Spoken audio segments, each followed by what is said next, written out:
10h52, on retrouve tout de suite par téléphone Dorian Abadi en direct de la salle des marchés du courtier XTB. Bonjour Dorian. Bonjour Dorian, vous êtes en Bonjour. direct de la salle des marchés de XTB. Oui, Qu'est-ce que vous recommandez à vos clients ce matin, maintenant qu'il y a un petit retour de volatilité après une accalmie? oui, absolument. Alors déjà d'être prudent aujourd'hui, ne serait-ce que pour garder, pour préserver les 7% de rendement de ces derniers jours, effectivement. Alors, on a recommandé surtout de respecter un pivot ce matin. Alors Tout sur au long quelle de la devise, journée. pardon? Pardon? Sur l'euro-dollar, vous nous parlez ou sur Non, quelle devise? sur l'indice allemand, Ah, sur le DAX, DAX. ok. On démarre par Traditionnellement, le DAX, ouais. on commence toujours ouais, effectivement, les recommandations envers nos clients, on insiste surtout sur le DAX, effectivement.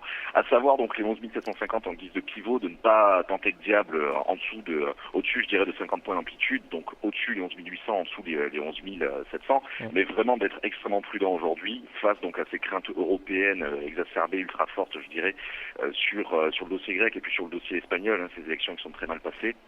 Mais globalement, de respecter vraiment ce pivot-là aujourd'hui, d'adopter un comportement beaucoup plus prudent que celui de la semaine dernière, où globalement on avait un trading range entre 11 800 et 11 880, où c'était beaucoup plus visible.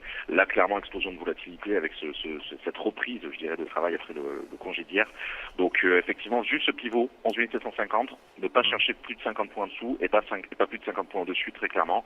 Et on reviendra, je pense, sur un comportement un peu plus habituel, un peu plus classique des demain. Voilà. Alors, concernant l'euro-dollar d'Orient, on a vu que Oui. le dollar a repris de la vigueur face à l'euro, après avoir fait un point haut aux alentours des 1,15. Là, on est sous 1,09. Est-ce que selon vous, ça y est, est-ce que la tendance baissière est repartie? Très clairement oui, parce que on avait préservé ces dernières semaines, malgré le rebond haussier d'euro USD face aux mauvais chiffres américains du premier trimestre, on avait préservé notre pivot de moyen long terme sur euro USD qui est de 1,0850. Ce matin même on le frôle, on est à 30-40 pips d'écart, et très clairement pour nous c'est le retour, c'est la signature du retour dans la tendance de fond que l'on analyse avec nos clients depuis l'été 2014, à savoir la direction vers une parité absolue. Alors ça reste l'objectif de notre point de vue pour 2015, c'est-à-dire une parité vraiment totale entre l'euro et le dollar. Depuis ce matin, on revient à proximité de ce pivot-là. Le challenge d'aujourd'hui, ce sera effectivement de le toucher, de tester sur un 0,50, avant vraiment de définitivement valider le propos. Mais enfin, on prend pas trop de risques à dire qu'effectivement, on revient pleinement dans notre trame. On a totalement balayé les cotations qui se sont exercées devant nous à la hausse depuis le 26 avril, donc globalement depuis les premières et mauvaises publications américaines. Donc clairement oui. Et le premier objectif qu'on a recommandé ce matin à nos clients, une fois ce pivot rompu, se trouve à un 0,800. Voilà. Et on rappelle que c'est les chiffres de l'inflation qui ont fait bondir le billet vert la semaine Absolument. dernière et le raffermir en tout cas contre l'ensemble des devises. Et puis bien sûr, il y aura cette statistique, alors beaucoup de statistiques aujourd'hui évidemment, et puis Oui. celle de Ouais. vendredi que vous allez surveiller attentivement, c'est la révision du PIB du premier trimestre américain.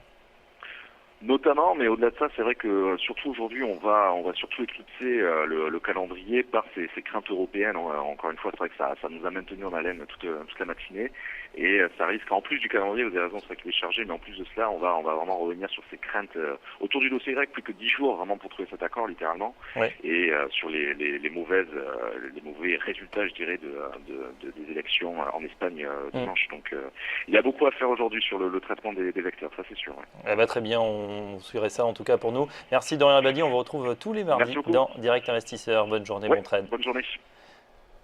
A tout de suite, on retrouve Alexandre Baradas dans un petit moment, juste avant le Market Live.